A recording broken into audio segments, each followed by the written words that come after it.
Bonjour.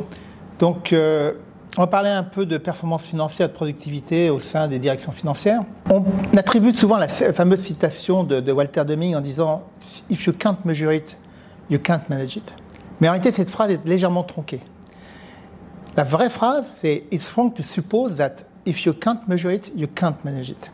Et donc, il croyait à l'importance des données, à l'importance de l'utilisation des données, mais il savait également que dans l'organisation d'entreprise, il y avait des choses qu'on ne savait pas mesurer et pour lesquelles on devait obligatoirement, ou pas, on devait prendre des décisions et des plans d'action.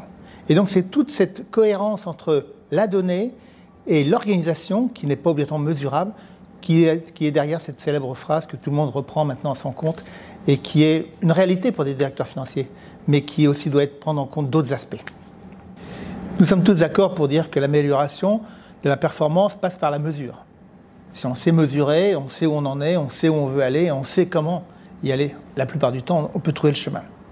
Et donc, le directeur financier et ses équipes sont a priori les plus à même de pouvoir donner cette mesure et de pouvoir utiliser les données pour en restituer une performance. Et on nomme de plus en plus le contrôleur de gestion comme étant un performance manager plutôt qu'un simple analyste de variance. La finance a l'habitude de produire des données, a l'habitude de faire des analyses, de produire des KPIs, a l'habitude d'identifier les conséquences des événements au sein de l'entreprise et d'en mesurer les conséquences. Mais ce qui change un petit peu maintenant de plus en plus, on en a tous conscience, c'est le volume de données, la qualité de la donnée et ce que l'on veut en faire. Il ne s'agit pas de reprendre des données pour des données, il s'agit de savoir exactement quelles données on veut prendre et comment on veut l'analyser. Et comprendre ces données pour la restituer au management. Et donner la bonne information, et c'est ceci qui est le plus important. Et c'est là où le rôle de ce performance manager, ou ex-contrôleur de gestion, est important. C'est quelle information je veux restituer et comment je l'analyse.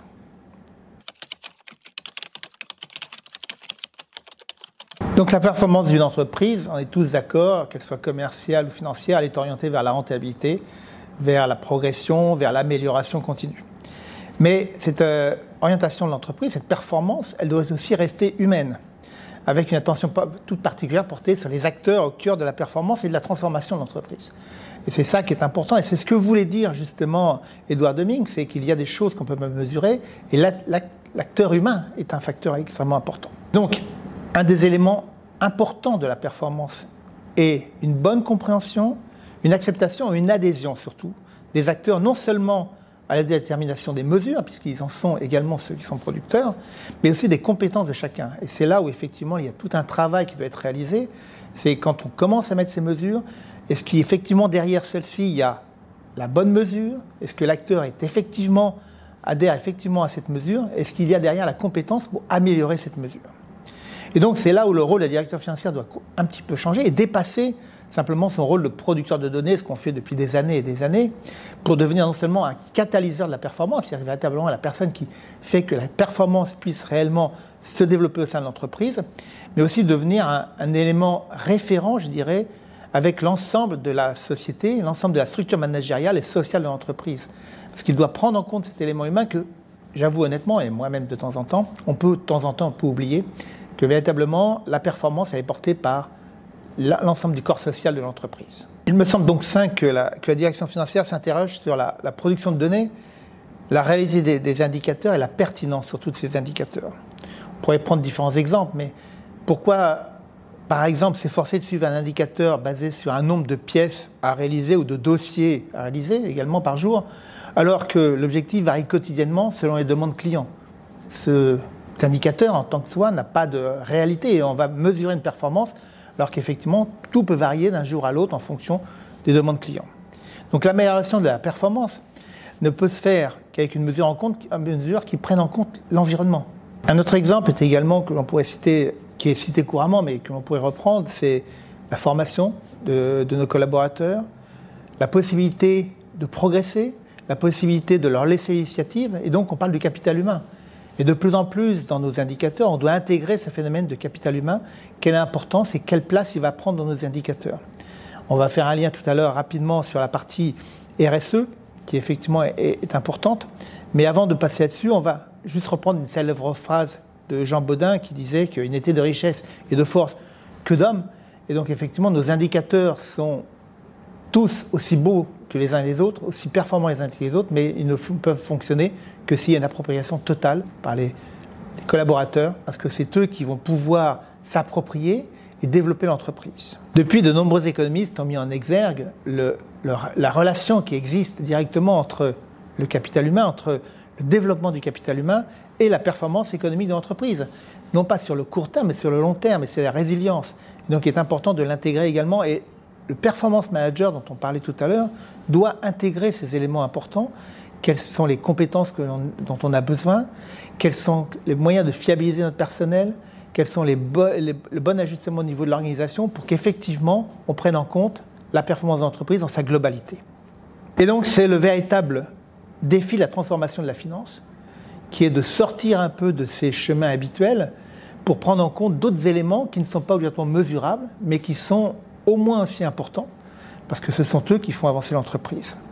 Et donc c'est le seul moyen pour arriver également à mettre en place ce fameux reporting extra-comptable qui va permettre de faire la corrélation entre ce fameux capital humain, les collaborateurs et la performance de l'entreprise sur le long terme.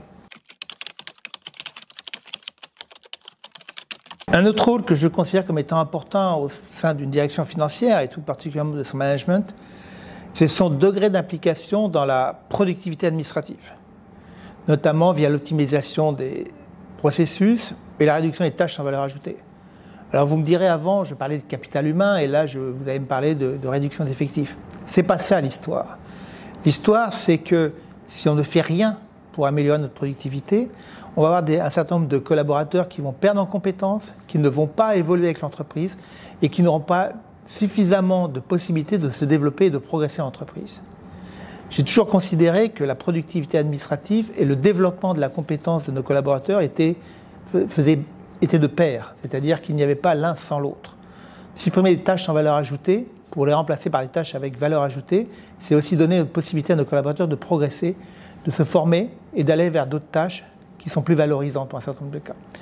On sait très bien qu'avec l'arrivée de l'IA et d'un certain nombre de process, un certain nombre de tâches vont disparaître, donc autant l'anticiper et autant en profiter pour faire évoluer nos collaborateurs. J'insiste beaucoup parce que je pense que c'est important de prendre ça en compte et de ne pas considérer uniquement l'aspect productivité pure. Il faut aussi intégrer la partie évolution et formation de nos collaborateurs.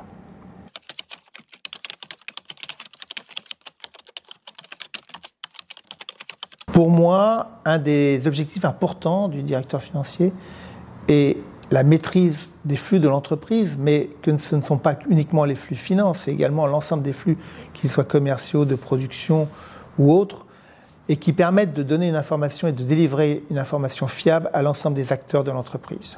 Elle passe donc effectivement par la performance administrative, donc la productivité, elle passe par la formation de nos collaborateurs, elle passe par également la bonne compréhension de l'environnement, mais elle passe aussi par une façon de ne pas accepter les choses et de pouvoir les remettre en cause. Quand je dis remettre en cause, c'est-à-dire de remettre en cause les processus tels qu'ils sont et de pouvoir se challenger, mais challenger les autres également sur ce qu'ils ont l'habitude de faire pour s'améliorer dans l'ensemble des processus. Et puis derrière, c'est bien entendu de mettre des actions correctives et de les suivre. Et tout cela fera que la fonction d'un directeur financier va évoluer, elle évolue déjà, mais elle sera encore plus proactive au sein de l'entreprise et que ce soit la production donc des KPIs, que ce soit la productivité administrative, que ce soit le contrôle interne, de toute façon, tout cela contribuera fortement à la meilleure performance sur le long terme de l'entreprise. Donc nous, directeurs financiers, nous avons de beaux challenges encore devant nous. Nos métiers vont évoluer, c'est certain, on voit déjà le changement durant ces quelques dernières années. On doit les anticiper, on doit favoriser ces changements et les accompagner et même être proactif sur ces changements, c'est notre rôle. Et il faut surtout que nous accompagnions également et formions nos collaborateurs. Ce sont eux qui portent le changement, ce sont eux qui vont nous aider à faire en sorte que l'entreprise continue, s'améliore et ait une performance sur le long terme. Le court terme, on sait tous le gérer, mais le long terme est toujours beaucoup plus compliqué à réaliser.